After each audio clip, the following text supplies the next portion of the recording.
จะมีสตังค์ก็มีไปใครจะไปเหยียบเท้าก็ตามใจใครจะคอยแข่งกันไปไหน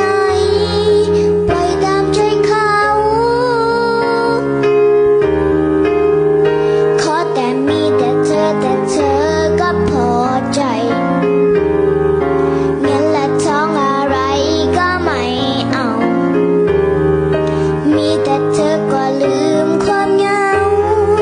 นั่นก็พอแล้วสิ่งใดดูเหมือนมีค่า